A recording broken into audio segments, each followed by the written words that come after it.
Кутмандуу кечиңиздер менен, урматтуу телекөрүүчүлөр, урматтуу Билерман Ордо клубунун мүчөлөрү. Бүгүн биз Билерман Ордо интеллектуалдык оюнунун күзгү серияларынын акыркы 5-чи турун тартуулаганы турабыз.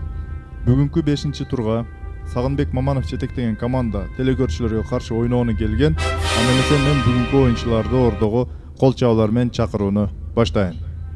Бүгүнкү оюнда Уманбек Нурдинов, Тарых филология факультетинин лидери. Мелисбек Абдрахманов, Кыргызстан жана Евразиянын ММА боюнча спорт чебери, чемпиону, Ош электро ишканасынын кызматкери. Насирдин Ахунов, Жалал Абад мамлекеттик университетинин бүтүрүүчүсү, энергетика адистиги боюнча. Илгиз Шамырзаев, республикалык педагогикалык дебюттун жеңүүчүсү. Мелис Музулманов, номер 52-чи Кыргыз-Түрк достугу мектеп лицейинин мүдүрү. Жана ошондой эле Сагынбек Маманов, команда капитаны, карьера өнүктүрүү борборунун жетекчиси, президенттик үмүт стипендиясынын ээси.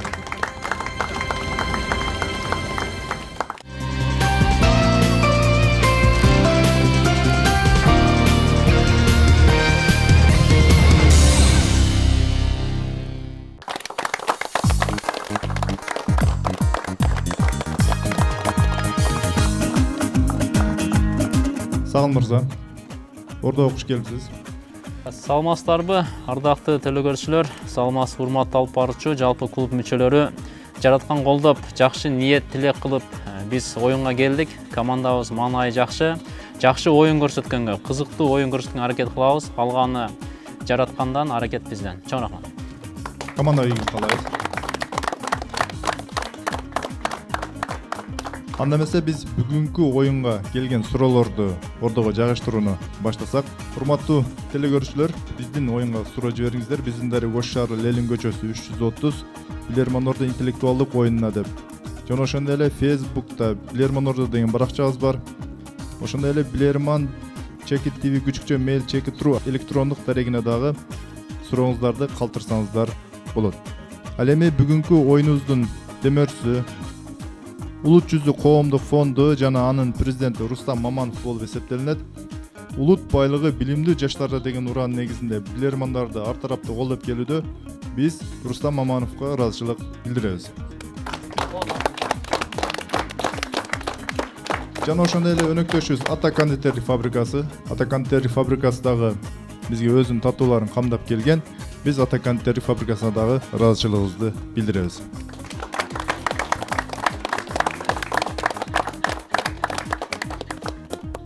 Сагын мырза, оюнга даярсыздарбы?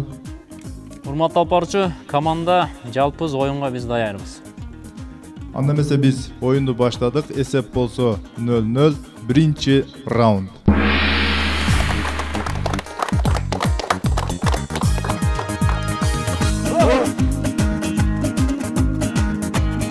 Сагын мырза, сиздерге эскертип өтөйүн. Сиздерде 1 мүнөт бонус жана ошондой эле Ордодон жардам алуу мүмкүнчүлүгү бар. Керектүү учурда алып пайдалансаңыздар болот. Сиздерге биринчи раундда Ала Бука районунан Эмил Чыныбеков суроо берет. Суроосунун байгеси 1000 сом. Мониторго көңүл бургула. Мен суроону окуймун. Көпчүлүк багбандар айдоо жерлерине бак тийгизсе, сиздер көрүп тургандай кылып жаш көчөттөрдүн негизги өзөгүн атайын коргоого алып коюшат. Мунун негизги 3 себебин айтып келишет экен. Биринчиси, негизги өзөктү күндүн нурунан коргойт экен. Экинчиси, мал эчки сыяктуу жаныбарлар анын негизги өзөгүнө зыян келтире албайт. Мындай тосмонду койсо. Ал эми үчүнчү себебин сиздер таап беришиңиздер керек, урматтуу билермандар. Суроо, үчүнчү себеби кандай? Жокса сууктан эмеспи? Жок, наоборот. Бул жерге курт-кумурскаларга же суук, музга. Курт-кумурскалар ал үстүнөн эле баягыдан болуп кетиши мүмкүнбү? Жердеги зыяндуу заттар болушу мүмкүнбү? ошол ороп койгон 3 жынасы бар экен да. Пайдасы бар. Пайдасы бар экен. Так, Үч нерседен күн нурунан коргойт экен, мисалы кыйыштырган болсо. Экинчиси ошол Мал ишектер кемирип салбайт экен. Курт кумурскалар. Дагы кандай курт кумурскадан башка кандай вариант бар башка? Балким бир дары-дармек чачканда зыян жетпейт, ошондой чөп жанагыларыначы. Чөп чагаларына дары-дармек чачса зыян жетпейт. Баягы температурадан болушу мүмкүн, бул ысыктан, сууктан бирдей температура кармаш үчүн. Жок, кумурскалар үстүнөн эле түнөн тие берет да. Менимче айланасында эч нерсе жок да. Айланасында ошо бир дары-дармек Температурадан Аны жалбырактарына эле кылыш керек эле. Жок, дары-дармекти жалбырагына чачат деп атпайбы? Мисалы өзүм нөмөр. жок, ал чөпкө чачат. Убакыт аяктады. Сагын мырза. Кайсы кылабыз? Дармектей берели. Сагын мырза. 30 секунд алам. 30 секунд алайлы. Урматтуу алып барчу, биз 30 секунд убакыт алабыз. Кетти 30 секунда. Суук аз бул жерде жок. Жалбырак турат да, анын суук кереги жок. Короче, Азыр мына шамалды эле жакшы эле вариант болот. Курт кумурска эмне кылат? Мисалы. Курт кумурска жогору жаган деле болот да. Чын эле түшпөтү мүмкүн да жана эмеге эле. жердеги жер астында зыяндуу заттар деп жооп берип коёбу. Жаш көчөт да. Дары-дармек дейли. Тилектерди актеп коюп, буларды актеген жаш да эле. Жердеги зыяндуу заттардан Заттарга дары чачканда балким курт-кумурскалар дары ошого токтолоду. сөңгөнгө зыян тийбейт дейли. Зыяндуу заттар Дары-дармекке жердеги. тиешеси бар. Зыяндуу зат деп туруп анда экөөнтүн айтышка туура келет да. Курт кумурска. Негизинен курт Негизинен курт кумурска деп. 30 секундада аяктады. Ким жооп берет? Урматтуу алып барчу, төмөнгүдө жооп беребиз. Команданын атынан өзүн жооп берүүгө аракет кылам. Чындыгында үчүнчү негизги себеби бул эми өсүмдүккө көбүрөөк сырткы факторлор, ар кандай мисалы үчүн зыяндуу заттар же болбосо көбүрөөк өсүмдүккө зыяндуу заттар деп коебуз. Мисалы үчүн ошол эле катарда курт кумурскалар, зыяндуу нерселер зыян тийбесин деген мааниде ушул нерсе колдонулат. Үчүнчү себеби ушул. Зыяндуу нерселер анын ичинде мисалы үчүн суук болуп кетиши мүмкүн, же болбосо дары-дармек болушу мүмкүн, сырткы факторлор да ошол эле катарда ошол шамал болушу мүмкүн и курт кумурскалар. Мен башында санап берген эки вариант дагы ошол сырткы таасирден сактоо максатында болгон. Азыр сиз мага бир канча вариант айтып салдыңыз. Сиз айтып жаткан варианттардын бүт баары сырткы таасирден улам болуп жатат. Мага бир так вариант айтсаңыз. Анда биз көбүрөөк негизги вариант катары дары-дармек, ушу зыяндуу дары-дармектен сактануу максатында, аларды сактоо максатында. Түшүнүктүү. Мен жооп калдым. Туура жоопко көңүл бургула, мен туура жоопту окуймун. Мындай бак дарактар эгилгенде айланасында чөптөр чыгат. Ал эми ал чөптөрдү адам баласы колу менен терип, чаап ала албай калышы мүмкүн. Ошондуктан алар ал чөптөрдү өлтүрүү максатында жапайы чөптөргө каршы дары-дармектерди себишет. Ал эми бул тосмо мына ошол жапайы чөптөргө каршы себилген дары-дармектерден сактайт. Үчүнчү себеби мына ушундай. Жооңуздар туура негизинен.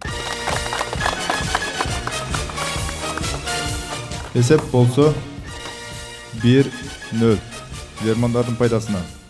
Көрсөтүүнүн башкы демөөрчүсү коомдук ишмер Рустам Маманов. Улут байлыгы билимдүү жаштарда. Биз оюнду улантабыз. Экинчи раунд.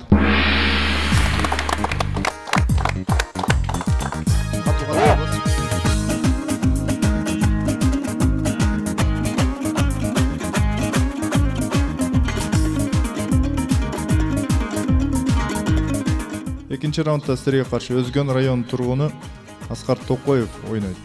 Суроосунун байгеси 1200 сом. Суроого көңүл бургула. Бул нерсенин түсү негизинен сары же кызыл түстө болот. Мунун себеби сары же кызыл түскө боешунун себеби көзгө бат чагылсын деп ушундай түскө боешот экен.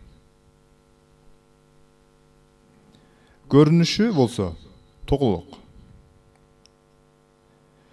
Өзүнө көптөгөн жазуу функцияларды камтыйт. Негизинен бул тоголок нерсенин ичине көптөгөн функциялар кирет.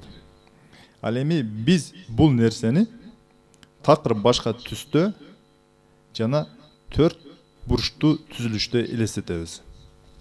Суроо, урматтуу билермандар. Сөз эмне жөнүндө болуп жатат? Кетти убакыт. Не жөнүндө? Жок, түшүнүктүү эле. Негизи тегерек болот экен. Сары жана Көп кызыл. функцияны аткарат. Өзүнө тартыш үчүн сары жана кызыл түстө болот экен. Ал эми Кыргызстанда өзү Бізде тоголок. да 4 бурчтук. төрт бурчтук. Башка түсүн айтып Не бизде. бар? Так, тоголок. Светофор эмес. Туурабы? Светофор эмес, сары, кызыл болсо. Өзүнө тартыш үчүн деп атат. Анда 3 түс деп жароо жашылды кошот эле да. Ооба да. Светофор болсо. Жок, светофор эмес. Башка вариант. Өзүнө тартыш үчүн бир Төрт бурчтуу. нерселер, а? Сары, кызыл, тоголок. Жер болсо сааттар бекен, а? Saat 4 Ар түрлүү болот да сааттар азыр. Кыргызстанда 4 Да, эмне болушу мүмкүн анда тоголок, Сары, кызыл. Сары, кызыл. Соны бир кайдан жооп берип койсойбуз. Ойлонуп, тоңун ичинде эле. Ордудан алайын. 30 секунд аласың да. 30 аласың. Сары, Суроону кайталап туруп. суроону кайталап 30 секундда берсе. Убакыт аяктады. Сагын мырза. Урматтуу алып баруучу, өзүм жооп берүүгө аракет кылайын. Аябай негизи биз тилекке каршы токтоло албай атабыз, бирок бир канча варианттар чыгып атат. Чындыгында эми бул сары, кызыл башында тоголок болот, андан кийин биздин Кыргызстанда турабы, 4 бурчтуу болот деген сөздөр айтылып атат. Ошон үчүн биз азыр Кыргызстанда эмес. негизи Биздин түшүнүк боюнча, биздин элестетүүбүз боюнча, муну бир эле кыргызстандыктар эмес, дүйнө жүзүндөгү элдер деле мына ушундай түшүнүшөт. ошого биз азыр команда менен келишип бир канча варианттар чыгып атат эми. Мүмкүн эрежелерди же болбосо белгилерди же болбосо кандай десек, бир канча белгилер эми күзгү деген вариант чыгышы да мүмкүн болуп атат. Бирок биз карта глобуска токтолобуз. Глобус. Түшүнүктүү. Мен жооп кабыл алдым. Мониторго көңүл бургула, мен мониторго көрсөтөм.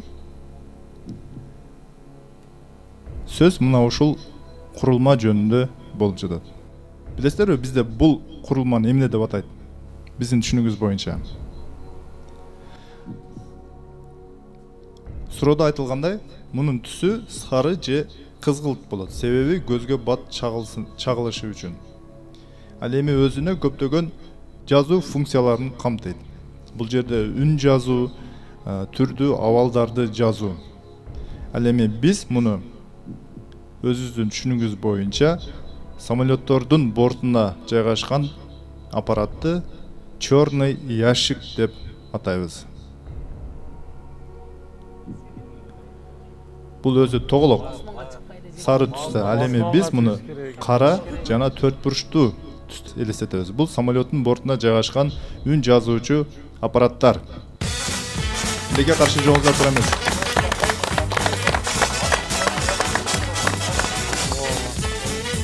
Эсеп 1-1. Oyunu ulantабыз.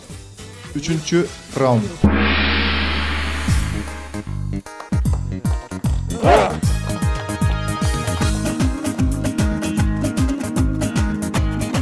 Акыркы жылдары учактардын кырсыгы катталып, мына ушул черный ящик деп көп атала баштады. Ал эми негизги көрүнүшү мына ушул сиздерге сүрөттө көрсөткөн абалда болчу. 3-чү раундда сиздерге каршы Дамир Шерматов ойнойт. Суроосунун байгеси 1300 сом. Франциянын императору Наполеон Бонапарттын мезгилинде Наполеондун буйругуна ылайык ар күнү лазареттин алдында музыка ойнолуп турчу. Бирок Наполеон өзү музыканы жактырчу эмес экен. Суроо, урматтуу билермандар. Эгерде ар күнү лазареттин алдында музыка ойногонго Наполеон өзү буйрук чыгарып, бирок аны өзү жактырбаса, анда ал музыка кимдер үчүн ойнолот? Кетти убакыт. Ненин алдында дейт? Элчилер үчүн эмеспи? Жок, ар күнү элчи келбейт да. Ненин астында дейт? Кайтып атайлы. Лазарет. Лазарет деди. Лазарет эмне? Лазареттин алдында эл чогулуп Өзү өзү жактырбай жатса, бирок буйрук берген болсо, балким кимдир бирөөлөрдү ошо музыка менен тез чогултуп алуу дейли. Ар күнү деп атат. Ар ким чогултуп бербейт да. Бирок жаман көрүп атат. Жаман көрүп атат. Жана өзүнүз кимдер үчүн анда? жакындары үчүн же сүйгөнү үчүнбү? Мисалы баягы Музыка чабуул жасоочулар үчүн эмеспи? Мисалы ошол Жеңиштин жок, ар күнү деп атат. Чабуул жасоо үчүн баягы эмелер чогулат го. Ошолар жаман ар күнү көргөндөн берип атат музыканы. ошондо кандай жеңишке ар күнү деп. Аскерлерди Жок, чогултуу мисалы максатында Кытайларда деле ушундай түрдүү музыкалык баягылар менен буйруктарды берген да. Ошондой бир музыка менен бир аскерлер топтолуп. Бунда ар эме чыгарганда аларга манай берип жеңкелүүдө маанилдеби? Кандай? Аскерлер чогуу музыка ойногондо ошол музыканы уккан аскерлер батынан чогулуп калуубу же жарыябы Убакыт аяктады. өзү жаман көрсө да бирок өзү үчүн Урматтуу билермандар, талкуун токтотобуз. Саан мырза, ким жооп берет? ордун алайлы. Урматтуу алып баруучу, биз чын жүрөктөн ордого кайрылабыз. Ордодон жардам алабыз. Урматтуу билермандар, команда сиздердин жардамыңыздарга муктаж. 20 секунд убакыт берилет, жардам бериңиздер. сигнализация процессин аткарган булар. Аскерлер үчүн болушун кимдер үчүн деп биздин вариант ушундай чекөөдөрдө. Гимн эмеспи? Гимн эмеспи чынында? Гимн. Күндө эртең. Жок, гимн. согуш тактикасына эле байланышат го дейм. Баягы адамды ташбоор кылып коет да музыка. Аскер чабуулга жөнөп жаткан аскердин алдында. Урматтуу билермандар, жардам берүүнү токтотобуз. Убакыт аяктады. Саан мырза. Урматтуу алып баруучу, Наполеон Бонапарт боюнча маалыматыбызды текшерет окшойбуз, эми жооп беребиз. Наполеон Бонапарт көбүрөөк чындыгында ошол музыканы көбүрөөк жактырбаган экен. Бирок эми биз буну личность катары билебиз. Аябай өзүнүн эске тутуусудагы аскердик эң күчтүү башкаруучулардын бири болгон. Бирок биз эми ойлоп атабыз, ал жерде аскердик көп тактиканы үйрөтүү максатында. Көрөгө 10 миң деген же болбосо 20 миңден ашык аскерлерге өзүнүн жокерлерине же болбосо Франциянын жокерлерине ар кандай тактикаларды же болбосо согушка чабуул жасоодо ошолордун катарын же кантип аткан тартиптерди жасоо үчүн аларга мүмкүн музыка коюлган. Ошо негизинде бул Франциянын же Наполеон Бонапартка арналган же негизи согушта жеңүүчү тактикаларга аскерлер ушуга музыкага даярдалган. Эми ар кандай Жузе Феррани аябай жакшы көргөн биз маалымат билебиз. Мүмкүн ошого коюшу мүмкүн. Же болбосо чиркөөдө коюшу мүмкүн. Эми бир канча вариант болот, бирок тагыраагы аскерлерге, жокерлерге согушта үмүт берип, ар дайым ушул аттанып атканда же эрте менен аларды мындай жакшы даярдыкта тартипке чакыруу үчүн. Ушул жооп. Түшүнүктүү. Мен жооп кабыл алдым. Жакшы маалыматтарды айтып кеттиңиз. Чындыгында Наполеон Бонапарт мезгилинде ушул император болуп турган мезгилинде көптөгөн аскердик жүрүштөрдү, жортулдар жасап, көптөгөн аймактарды басып алган. Негизи Наполеон Бонапарт бийликке келгенден кийин көптөгөн жортулдар, согуштар болуп турган. Ал эми бул лазареттин алдындагы музыка согушка кетип бараткан аскерлер үчүн эмес, согуштан жаракат алып ооруканада жаткан аскерлер үчүн, анткени алардын көңүлүн көтөрүп туруу керек болгон. Ошондуктан алар үчүн музыканы ойноткон. Ал эми лазарет бул бүгүнкү күндө биз айтып жаткан аскердик госпиталь деп коебуз, ошонун бир кичинекей бир бөлүкчөсү. Тилекке каршы жолуңуздар тура эмес.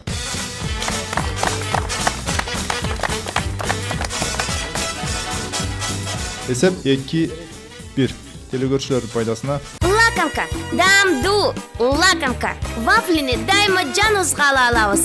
Лакомка. Рулетти биз аны жакшы көрөбүз. Пирожный өзүндө эрийт. Лакомка. Балалыктын даамы. Биз oyunu улантабыз.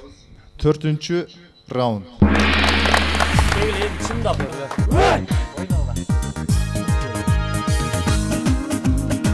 Командаңыздарда Сағыл мырза, 2 ойыншыңыздар бар. Мен билгендерден Уманбек Нурдинов менен Насирдин Ахыновтар. Бул 2 мырза билермандарга каршы ойнап келген болчу. Жакын арадан бери мына оюнга аралашып калышты.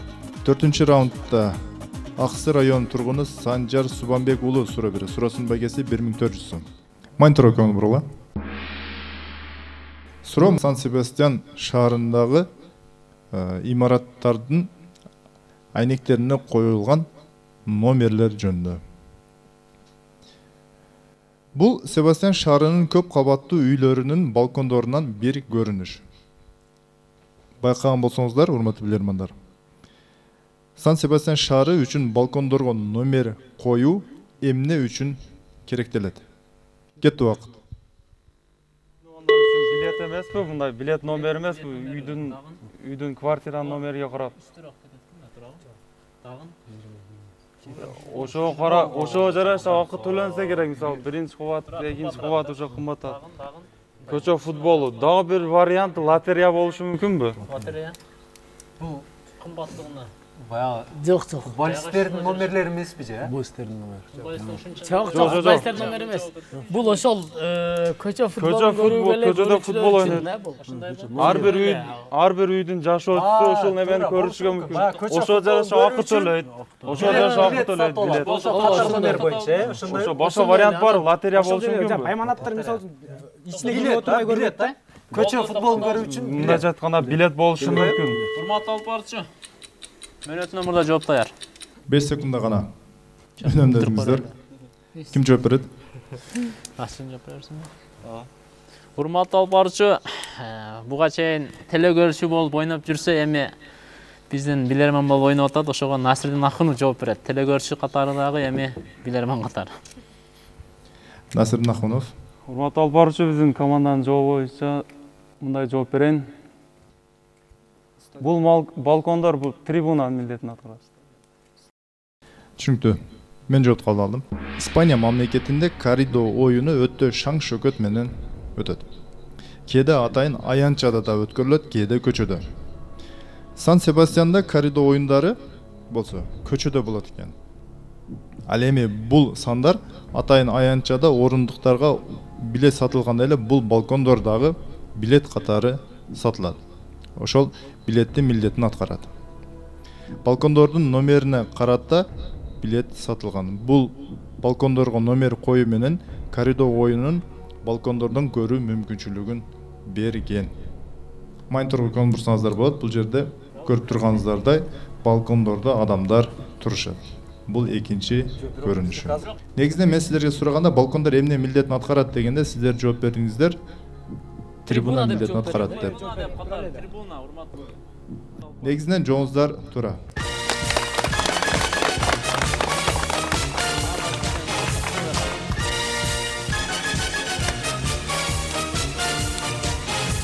Эсеп болсо 2-2. Oyun улантабыз. 5-ci rauнд.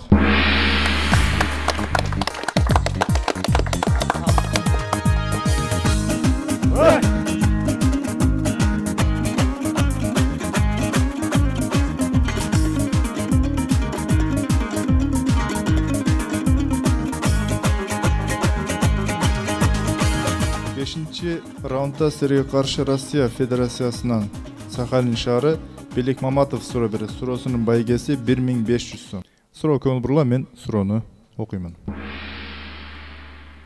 Венгриянын борбору Будапештте 1944-жылдын соңу 1945-жылдарда массалык түрдө еврейлерди кыруу операциясы күч алат. Муну Венгриянын улутчул партиясы ишке ашырат.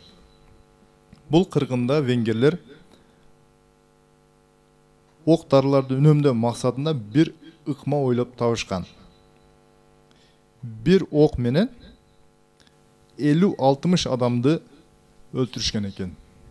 Кадимкидей эле экинчи дүйнөлүк согушта колдонулган автомат болобу, кичинекей тапанчалар болобу, кайсынысы болсо деле ошол автомат же тапанчанын огу менен бир ок менен 50-60 адамды өлтүрүшкөн. Суроо урматтуу билермандар. Муну кантип ишке ашырышкан? Кетти убакыт. Суга түшүрүп берген, коркутуп суга түшүргөн болушу мүмкүн. Жок. Дарыяга түшүрүп коркутмаса дарыяга түшүрүп берген болушу. Кандай же чачма окпу баягы? Жок. Дарыяга агызып, мисалы дарыяга коркутуп, эмеге түшүргөн болушу мүмкүн. Менче баягындай эмеспи, бир жарылуучу заттарды коюп туруп, снайпер менен бир ок жардырган. Бир ок мисалы чоң ок болуп, неменики эмеспи? Негизинен буларды суга агызып өлтүргөн.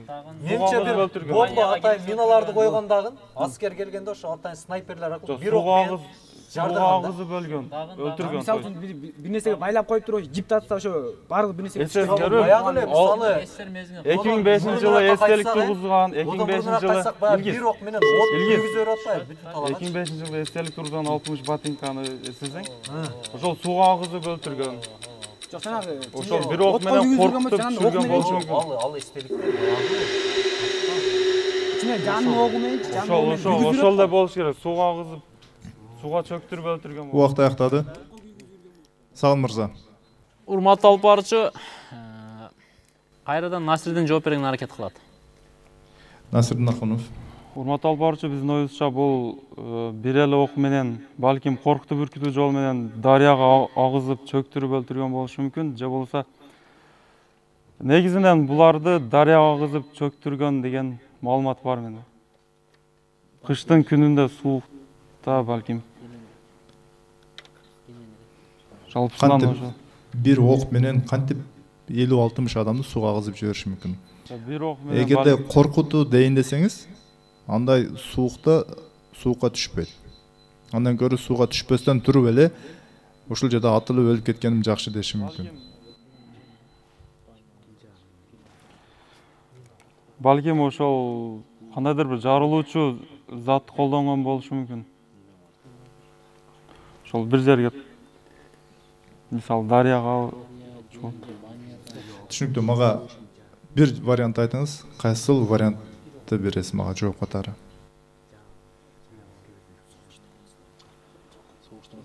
Негизинен урматтуу алып баруучу, дарыяга чөктүрүп өлтүргөн ошол жообум ошол. Демек сиздин акыркы жооңуз дарыяга агызган. Ооба. Түшүнүктүү, мен жооп кабыл алдым.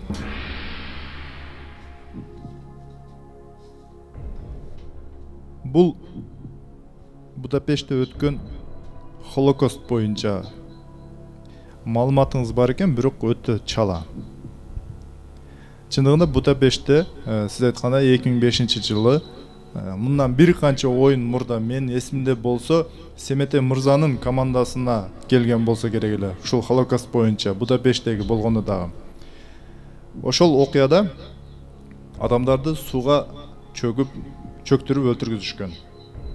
Кантип дегенде 50-60 адамды бири-бирине байлап туруп, биринчисин гана аткан. Биринчиси октон жыгылгандан кийин калгандардын баары кошо сууга ошол адамды көтөрө албастан түшүп кетишкен. Ошентип суунун муздагына чыдай албай, жанагы кол буту кишенделген байланган адамдар кыймылга келе албай, баары өлүп кетишкен. Сиз да айтып жатасыз, жөн эле коркутуп түшүрүп жиберишкен деп. Бул жерде коркуткан эмес, аларды колу бутун байлап, биринчисин аткан, ошол биринчиси калгандардын баарын сууга тартып түшүп кеткен. Тилекке каршы жооңуздар тура эмес.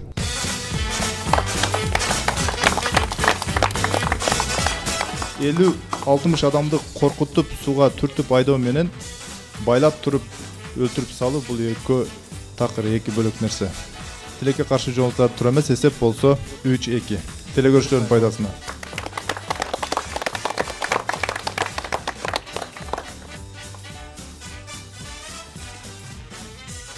Oyun улантабыз. 6-чы раунд. Мен 6-чы раундда учурдан пайдаланып бүгүнкү ойнап жаткан оюнчуларды дагы бир ирет телекөрүүчүлөргө тааныштырып өтсөм, бүгүнкү оюнда Мелис Абдрахманов, Илгиз Шамырзаев, команда капитаны Сағынбек Маманов, Мелис Музулманов, Насирдин Ахунов жана ошондой эле Иманбек Нурдинов. 6-чы раундда сирге каршы Айнура Малашева берет. Ноқат району. Суроосунун байгеси 1600 сом. Улуу ата мекендик согуштун кыш мезгилинде өтө суук болуп бөлкөн андар катып калды.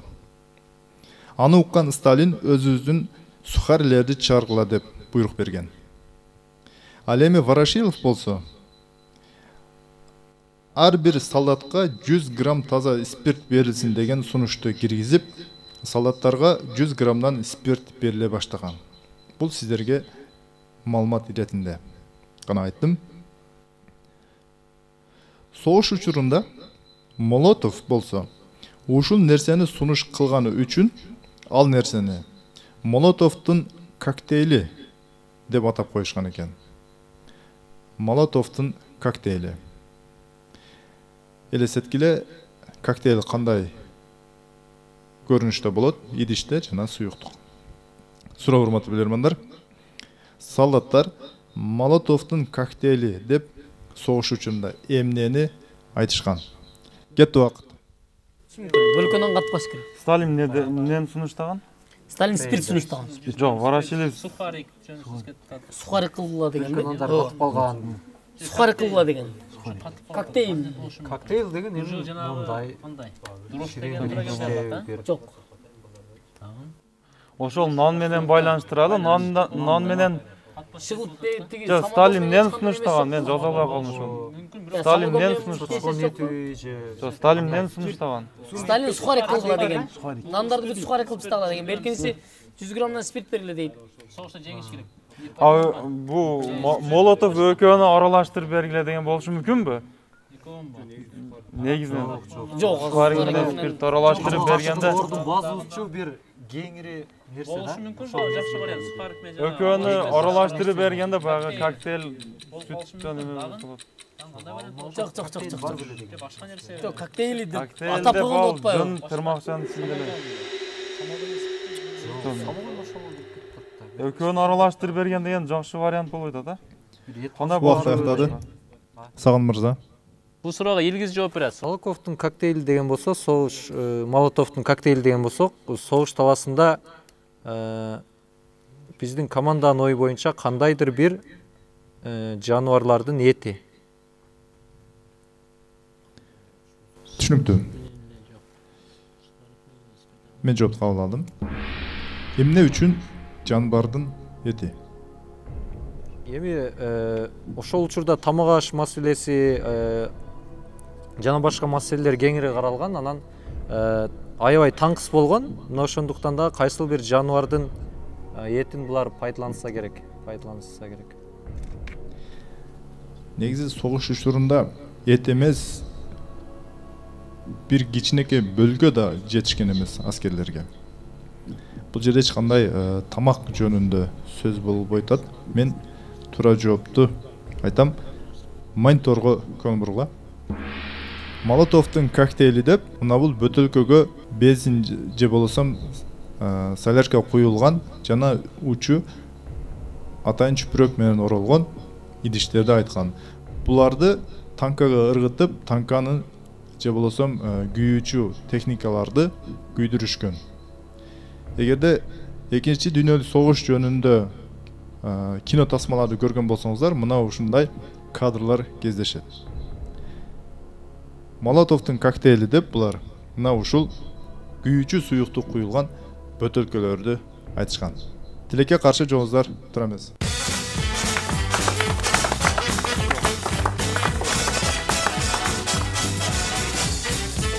Эсеп болсо 4-2. Телекөрүүчүлөрдүн пайдасына. Көрсөтүүнүн башкы демөөрчүсү коомдук ишмер Рустам Маманов. Улут байлыгы билимдүү жаштарда. Oyun улантабыз. 7-ci rauнд.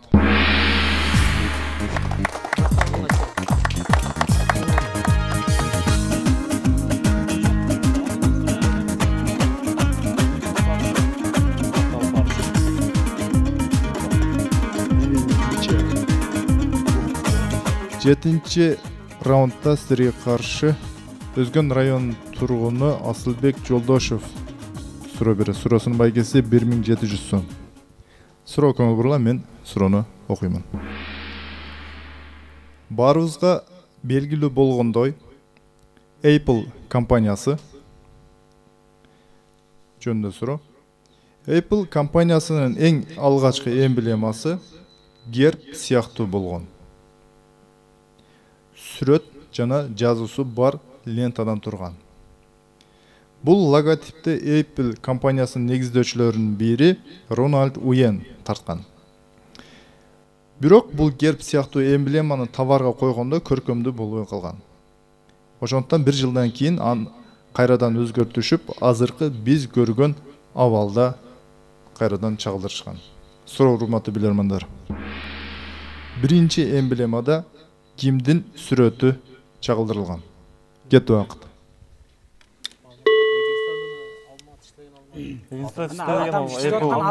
Мурункусундачы. Жок, тиштеп аткан алма болушун бул себеби мындай. Адам Кимдин сүрөтү деп атат да бул жерде? Кимдин сүрөтү? Адам болуп атат. Я мисалы бул өзү баягындай маалымат бар эле да менде. Тиштелбегенде бул помидорго окшоп калган дегендей бир. Түшүнүктөрдү айтканда анын алма экени билинип турсун. Кимдин деп суроо берип атат? Кимдин? Бирок кимдин сүрөтү болуп калган? Ньютондун өзүнүн сүрөтү болгон болушу мүмкүнбү? Apple'дын Ньютонго кандай тешиси бар? Apple Ньютондун башына алма түшүп атпайбы? алма чөкпөй. Жок, аны менен байласак Адам ата бейичтен куулган себеби да алманы тиштеп койгон. Адам атанын сүрөтүн чагылдыра алса керек экен. Алманын 3 негизги адам баласынын жашоосунда өзгөртүүсү деген. Жок, кайса токтолдук ошондо. Жок, кимдин сүрөт мен бирок киносун көрдүм эле да, эстеп атам азырча. Фильм атайын көрдүм эле. Убакыт аяктады. Сагын мырза. Мез мырза жооп берет. Кыскача жооп Ньютондун сүрөтү болушу мүмкүн. Түшүнүктүү. Мен жооп калмадым. Эмне үчүн Ньютон? Биринчиден ошол мезгилдеги баягы ошол мезгилде эмес, жалпы эле ошол физика илиминдеги башка ачылыштарда башкаларды эми көбүрөөк сүрөт пайдаланып жүрөт. Ал эми Эйнштейн десек, мисалы, ага бир аз жакындашпай калат да. Ошон үчүн Ньютон болушу мүмкүн. Түшүнүктүү. Анан баягы берки алма маселесинде дагы кичине байланышы бар ошого. Негизинен буга чейин интернет тармактарында мына ушундай бир сөз жүрөт. Дүйнөнү өзгөрткөн 3 алма жөнүндө. Биринчиси ошол обо энебиз жеген өсүмдүк. Муну биздегилер алма деп атап келишүүдө. Ал эми экинчиси Исаак Ньютондун башына түшкөн алма. Ал эми үчүнчүсү Apple компаниясына эмблемасына коюлган алма. Ал эми Apple компаниясынын биринчи эмблемасындагы киши бул чындыгында Исаак Ньютон болгон.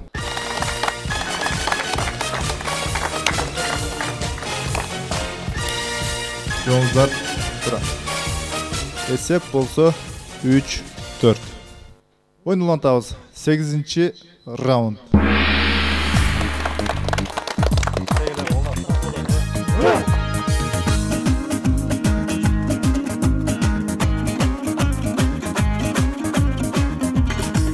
Мен Мелис Абдрахмановго суроо бергим келип турат. Мелис мырза, сиз спорттун кайсыл түрлөрү боюнча машыгып келүүдөсүз? Өзүңүз айтып өткөндөй, Кыргызстандын жана Евразиянын MMA боюнча чемпион экенсиз. Дагы башка кандай спорттор боюнча машыгасыз? Ассаламу алейкум, кыргыз элим. Мен өзүм спорт тармактагы көптөгөн жеңиштерге жетишкенмин. Шумалга чейин самбо жана боевой самбо, грэпплинг, греко-римский жана вольный барба боюнча олимпийский видтер боюнча дагы жетишип келатабыз. Өзүм билерман ордого кызыгып аттанып келдим мына калса ошо жака. Ийгилик каалайбыз. Спорт тармагындагы инсандардын билимге кызыкканы, билимдүү болгону биз үчүн аябай кубандырат. 8 раундда сіздерге қаршы Россия Федерациясынан Амантур Нуралы уулу суроо берет. Суроосунун байгеси 1800 сом. Урматтуу билермандар, көңүл бурулга ордого сырдуу сандык чыгарылат.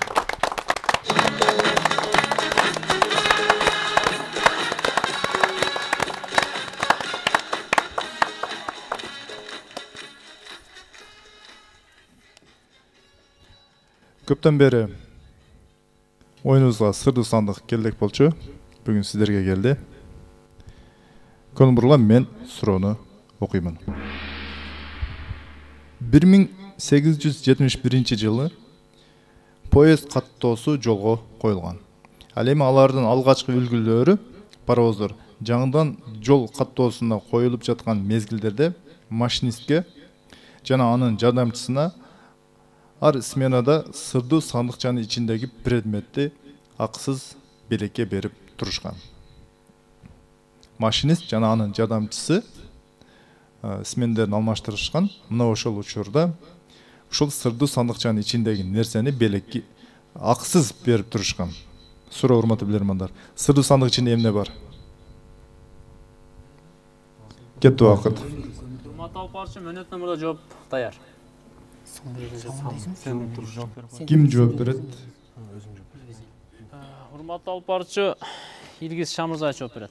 Урматтуу алып баруучу, бул суроо боюнча бизде маалыматтар бар. Ошол учурларда паровоздор бул көмүр менен жүргөн. Натыйжада ошол машинист жана анын жардамчысы кирдеп кеткен дагы буларды ар сменада жуунуп алуулар үчүн самын берип турган. Түшүнүктүү. Мен жооп кабыл алдым. Ачып көрсөтөбүз, сырдуу сандык ичинде эмне бар экен.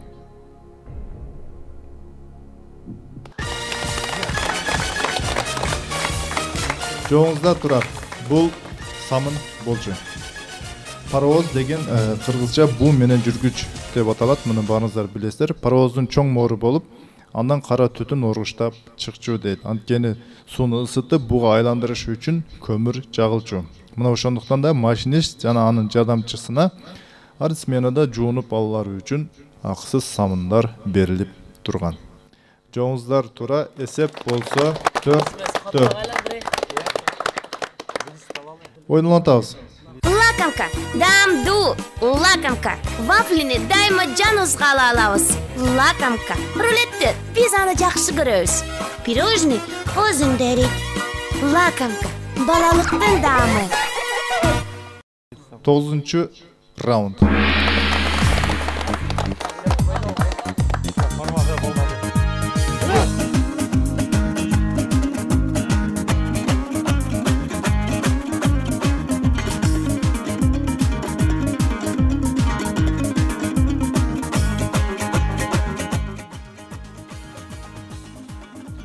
Раундда биз Блиц турда ойнойбуз. Блиц турда сиздерге адаттагыдай 3 суроо берилет. Бүгүнкү Блиц оюнга Маматов Кутманали, Илим Камчыбеков жана Кожомберди Артыковдор суроо берет. Мен Кожомберди Артыковдун суроосунан баштаймын. Кожомберди Артыков Өзгөн району Кызыл Тоо айылынын тургуну экен. Суроо өтө кыска, урматтуу билермандар. Көңүл бурууга. Ойлонууга 20 секундда гана убакыт берилет. Эне бере албаган нерсени атасы берет. Суроо. Бул эмне? 7 секундда. Эне бир албаган нерсени ата берет. Эне дедичи, эне деди. Эне деди. Эне бир албаган нерсени ата берет. Тарбиябы. Жок. Тарбия эмес. Эне ысымбы? Дагы эмне? Ысымбы? Эне бир албаган нерсени ата берет деди. Ысымбы? Ысымды Мураспы? Эне өрбөйттү мурас. Атанадан булага алат да мурас. Убакыт аяктады. Уманбек жооп берет. Уманбек Нурдинов. Урматтуу алып баруучу, биз команда менен кеңешип буну биз адамдын аты жөнү башкача фамилиясы. Себеби атасы гана өзүнүн ысымын берет. Апасы бере албайт. Биринчи суроонун жообу тура. Экинчи суроо. Сиздерге экинчи суроо Маматов Кутманали суроо берет. Дүйнөдө католиктер менен медицина тармагында иштөөчү адистерди бириктирген бир нерсе бар. Суроо урматтуу билермандар. Медицина кызматкери менен католиктерди эмне бириктирип турат же эмне байланыштырат? Кетти убакыт. Православтарда крест берги эмес узун болот, католиктерде кыскараак болбойбу? Медицинада кандай кешеси бар? Медицинада пиус болуп койду. Справочныйда. Ушул да? Аптекадан Ушул да? Пиус болуп Ушул эле. Эми билем ушул да. Кандай коңгуроо медиктерге. Окугандарга керек. Убакыт аяктады. Урматтуу алып баруучу Мелис мырза жооп берет. Мелис Мусулманов. Урматтуу алып баруучу, биздин жалпы команданын ою боюнча бул кыргызчасы кошуу дейбизби, же плюс белгиси дейбизби, же крест белгиси дейбизби? Ошол белги мисалы медицинада дагы пайдаланылат, негизги белги катары. Ал эми ошо христиан дининин бир бутагы болгон православтарда дагы, католиктерде дагы мына ушул нерсе диндин негизги белгиси катары пайдаланылат. Түшүнүктүү. Католиктердин дининдеги крест менен медицинадагы сиздер айтып жаткан кошуу белгиси эки бөлөк. Себеби крест бир аз узунураак, а бул эки жагы тең бирдей тең болгон көрүнүшкө ээ болот. Ал эми католиктер менен медицина кызматкерлерин бириктирип турган бир нерсе, байланыштырган нерсе, бул латын тили. Дүйнөдө латын тилинде сүйлөгөн мамлекет бул Ватикан, ал эми медицинада дагы бүт бардык оорулар, аталыштар бул латын тилинде аталат термини менен. Мына ушул жерде алар биригишет. Тилекке каршы жооңуздар тура эмес.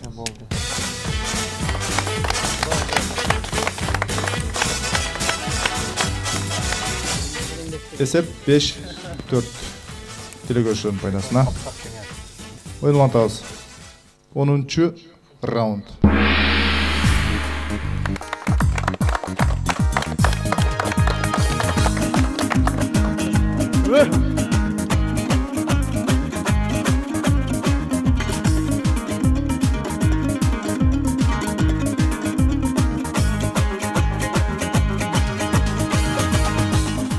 Раундда сирге каршы Ош шаарынын тургуну Манас Орунбаев суроо берет. Суроосунун байгеси 2000 сом.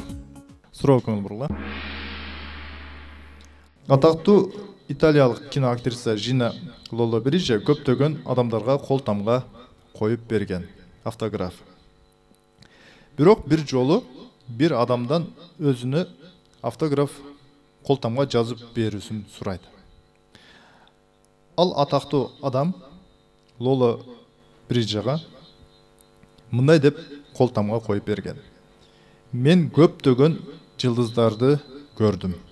Бирок чыныгы жылдыз Жина Лола Бриджа. Суроо урматтуу билермандар, бул атактуу инсан ким болгон? Кет убакыт.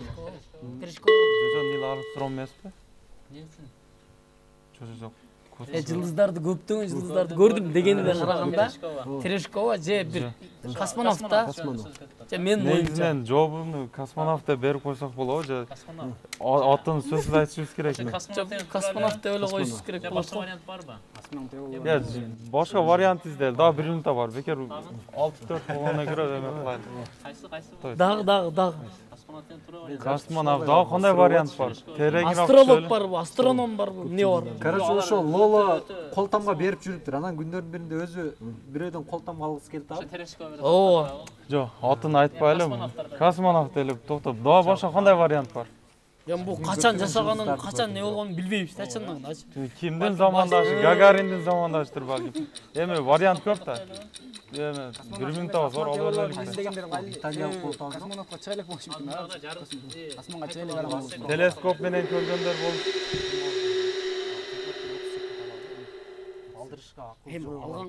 Убакыт аяктады. Сау мырза. Урматтуу алып баруучу, кайрадан Мелис мырза жооп берет. урматтуу алып баруучу, биз жалпы тайпа негизинен мындай бир кайсы бир деңгээлде каймана дейбизби же өтмө маанисин алганга аракет кылдык. Анткени өзү Лоло Брижда өзү кино актриса болуп аткан болсо, ал жылдыз деп атайбыз да биз. Анан жылдыздарды көрдүм деген адам биздин жалпы команданын ою боюнча бул космонавт болушу мүмкүн. Эми биз бул Лоло Брижда тууралуу толук маалымат жоктугуна байланыштуу кайсы космонавт же кандай экенин билбейбиз. Биздин жеке оюбуз боюнча ошол кайсы бир жылдыз асмандан космонавтка наркы аламга учуп келген бир космонавттан алган автограф болушу мүмкүн колтомго. Түшүнүктүү. Көңүл бурула, мен туура жоопту окуймун.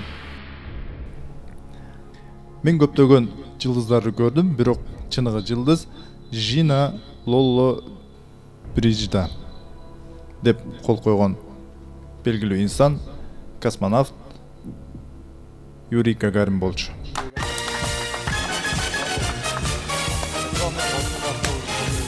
Эсеп болсо 5-5. 11-чи раунд жебенин айлантырууунун кажети жок.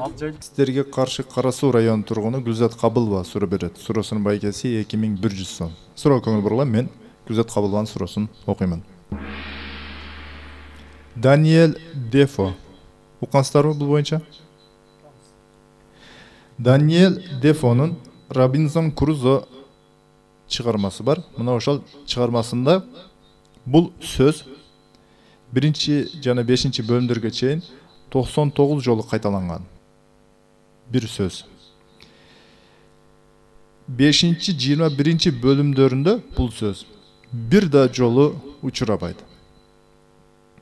Ал эми 21 бөлүмдөн чыгарманын соңуна чейин 169 жолу кезигет. Суроо, урматтуу билермандар, Робинзон Крузо чыгармасында колдонулган кайсы сөз жөнүндө сөз болуп жатат? Кет убакыт.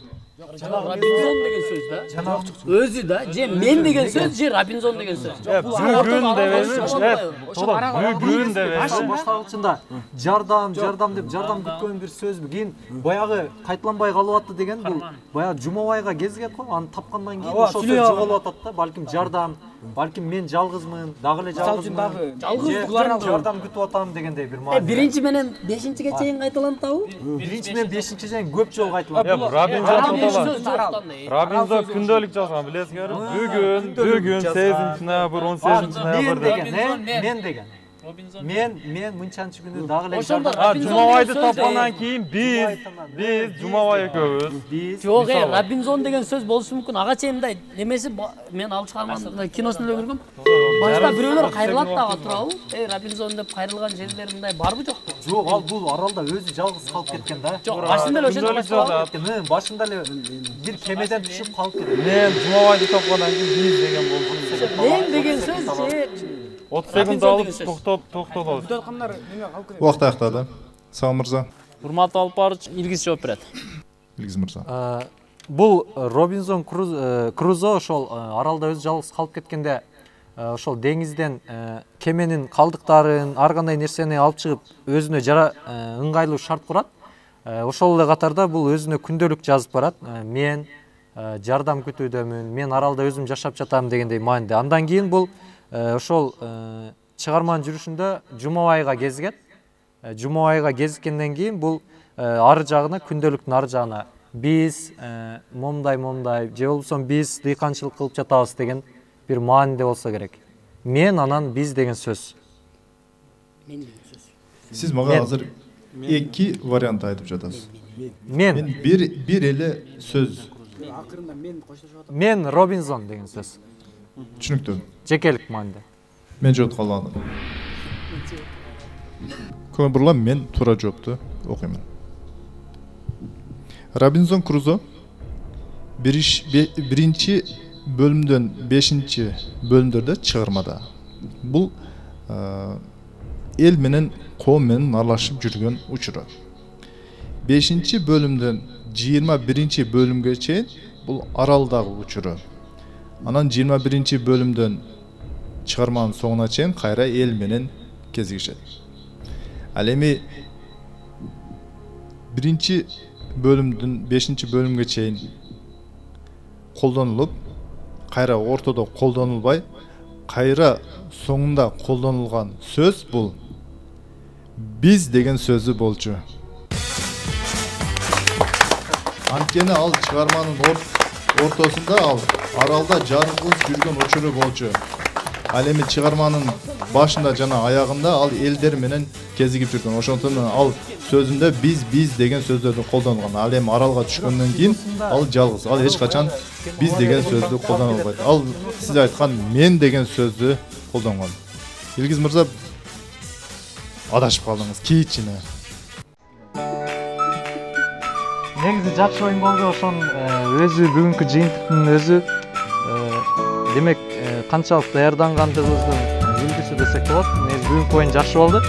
Чындап бүгүнкү оюнду да кызыктуу өткөрдүңүздөр. Ал эми жалпы эсеп 6-5 телекөрүүчүлөрдүн пайдасына. Бүгүнкү оюнда дээрлик бардык суроо ойнотулду. Сагым мырза, өтө ар тараптуу суроолор берилди сиздерге.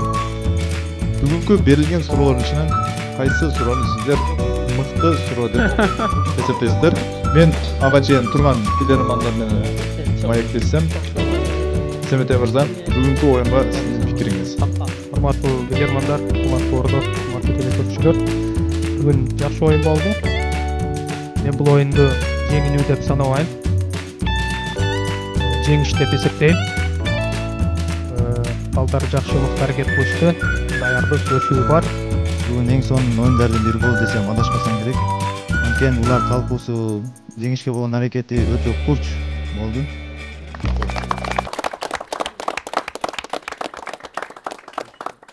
Сагым мырза, сөз сизде. Урматтуу алып барчу, канткен күндө дагы адамдын бул ийгилигини жеңилүү же утулуу же утуштан эмес, негизи аракетинен бардык инсан же бардык кесип, бардык адамдар ошол нерседен мааланат. Бирок командабыз канткен күндө дагы биз жеңилсек дагы, бирок чынында капитандар көп билемана балап жатат, жеңди деп, чынында биз да кошулабыз, биз жеңдик. Анан болушунча даярдандык күнү-түнү. Жалпы команда капитандарына, айрыкча жалпы телекөрүүчүлөр рахмат айтабыз. Ийгилик болсун. Ал эми мыкты суроо болсо, Мелис агай жакшы жооп берди. Бул жерде космонавттар боюнча негизги эң мыкты суроо болду. Космонавттар боюнча берилген суроо мыкты суроо деп тандадык. Манас Орунбаевдин суроосун мыкты суроо деп тапты. Биз Манас Орунбаевдин мыкты суроо жибергендиги үчүн биз кошумча сыйлык менен сыйлайбыз.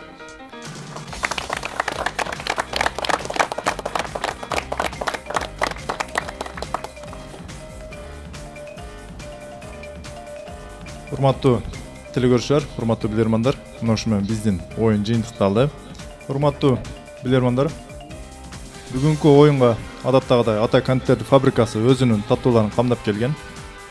Кабыл алып коюңуздар. Таттуу менен жашоо шаңдуу деген уран негизинде өзүнүн таттууларын бизге белек катары берип келген Ата контент фабрикасына ыраазычылык билдиребиз. Жана ошондой эле оюнубуздун демөөрчүсү Улут жүзү коомдук фонду жана анын президенти Рустам Маманов болуп эсептелет. Биз Рустам Мамановго дагы ыраазычылык билдиребиз.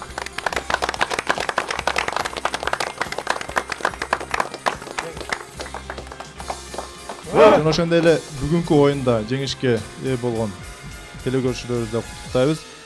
Мына ушу менен биздин оюн жыйынтыкталды. Оюнду мен Шатман Маматсаков алып бардым. Кийинки оюндарда кездешкенге чейин аман болуңуздар. Көрсөтүүнүн башкы демөөрчүсү коомдук ишмер Рустам Маманов. Улут байлыгы билимдүү жаштарда.